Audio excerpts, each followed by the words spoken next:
سلام، چطوری دلی من؟ بچه ها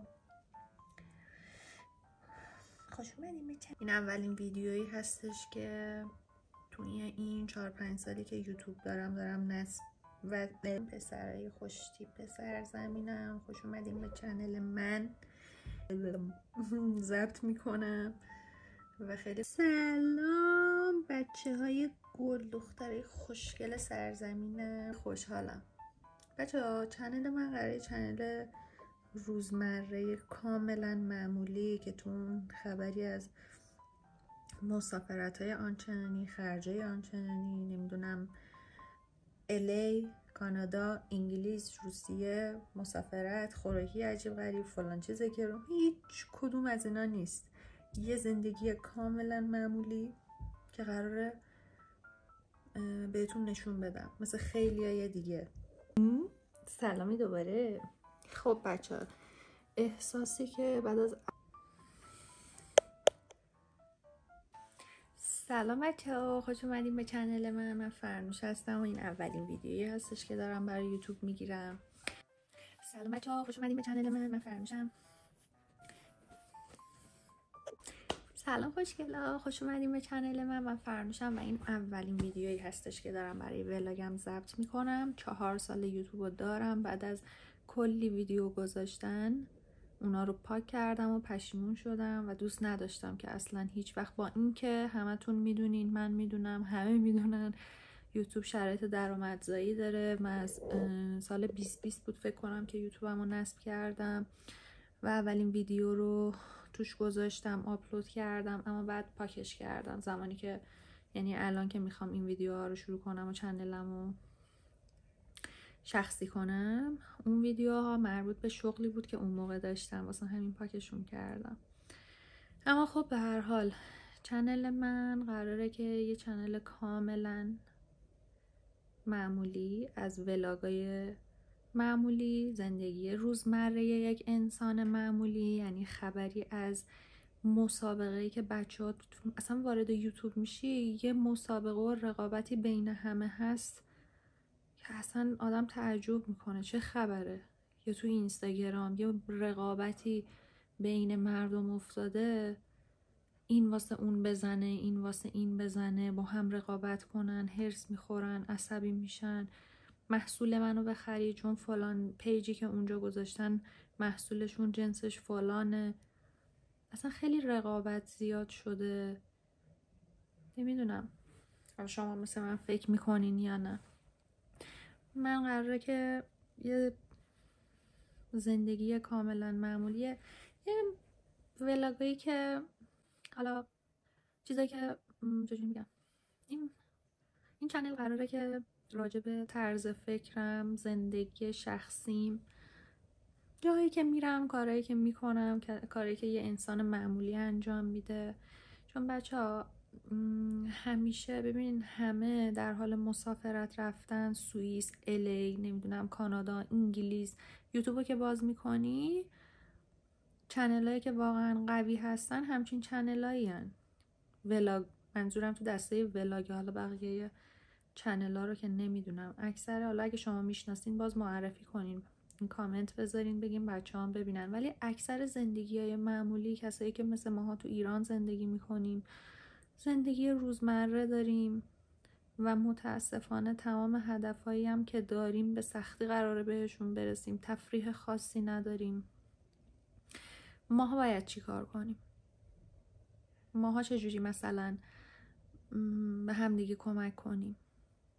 به این فکر کنیم که خب الان ما بچه‌هایی که تو ایران هستیم چجوری زندگی شادتری داشته باشیم، کجاها بریم، چی کار کنیم، چه هدفی رو چجوری تعیین کنیم، همینی که هستیم، همین شهری که داریم زندگی میکنیم، همینو چجوری لول اپ کنیم که شادتر باشیم و بچه قرار نیست. من خودم یه مدت یوتیوب که باز میکردم میدیدم که مثلا فلانی رفته الی، اونا خریده، اینا خریده. میدونی مقایسه خیلی زیاد شده هم تو اینستاگرام هم تو یوتیوب. قرار نیستش که مثلا ما اینقدر خودمون رو با هم مقایسه بکنیم. خیلی مقایسه کردن، ببین تو رو با تو کاری میکنه که مثلا این هنسفیری رو الان میخوای بذاری تو گوشت آهنگ گوش بدی. خب اینستاگرام رو باز میکنی کلیپ داری نگاه میکنی همزمان، یا تو یوتیوب فرقی نداره، همزمان چند تا کلیپ دیدی میبینی یکی هدفون داره، یکی نمیدونم انواع هدفون ها رو دارن، نمیدونم بلوتوسی داره، بیسیم داره، مدل جدیدو داره، میدونی انقدر متفاوت، یکی صورتی داره یکی آبی داره، انقدر متفاوت میبینی، انقدر چیزای متفاوت، بروز، شیک، جدید، خوشگل، عروسکی، فلان فلان، اینا باعث میشه که تو اصلا از چیزی که داری خوشت نیاد دیگه، علاقه ای نداشته باشی اون آهنگو گوش بدی. خلاصه بگم، نمیدونم منظورم رو رسوندم یا نه، ولی این چنل اصلا برای من مهم نیست که مانیتایز بشه نشه، بخوام مثلا رقابتیش بکنم به خاطر اینکه نمیدونم بیشتر دیده بشم، ادیت بدم به ادیتور بزنه، تامنیلا رو بدم به بهترین کسی که ادیت میزنه تامنیل خاصی برای من بزنه. نه، زندگی معمولیه، میگذره همه این روزا، من رقابتی با کسی ندارم، تو لحظه هایی که هستم دارم زندگی میکنم، خدا رو شکر میکنم و دارم لذت میبرم. این چنلم میخواستم حقیقتش یه چالش 100 روزه برای خودم بذارم که از 100 روز از الان تا 100 روز آینده از خودم هر روز فیلم بگیرم، ولاگ درست بکنم. با اینکه چنلمو 4 سال پیش ساختم، نمیدونم الان توی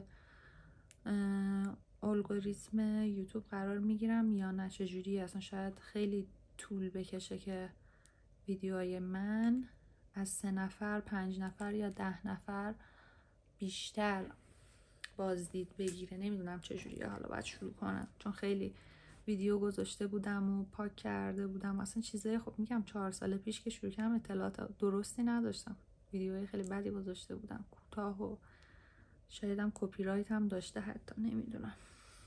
حالا کلا قصد من اینه برای یه سریا که زندگی‌های خیلی معمولی دارن مثل خود من و در لحظه زندگی میکنن، با هم یه خانواده تشکیل بدیم، واسه چیزایی که داریم خدا رو شکر کنیم، تو لحظه زندگی کنیم، کارهایی که میکنیم حتما نباید بچه‌ها مثلا این زندگی که داریم رو بپذیریم، حتما نباید آمریکا باشیم، کانادا باشیم، انگلیس باشیم. البته بعضی هم هدفشونه ها، دوست دارن برن و هر کسی تو زندگیش یه هدفی داره، ولی خب برای ماهایی که اینجا هستیم و قرار زندگیمون اینجوری باشه، همین جایی که هستیم زندگیمون رو شادتر کنیم، ببینیم چی کار میکنیم، شاید با همدیگه تونستیم کمک بکنیم. اگه شما چیزی میدونین تو کامنت به بچه ها بگین، و اگر من کاری واسه شادتر بودن انجام دادم امیدوارم که بهتون کمک کرده باشه.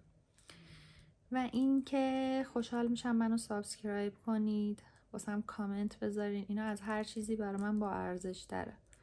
کامنتاتونو اگه یه روزی خیلی دوست دارم اونقدر زیاد بشه که خودم بشینم تک تک همه رو بخونم و جواب بدم و اینا رو، خب خیلی دوست دارم، انشالله که اون روزم اتفاق میفته. ولی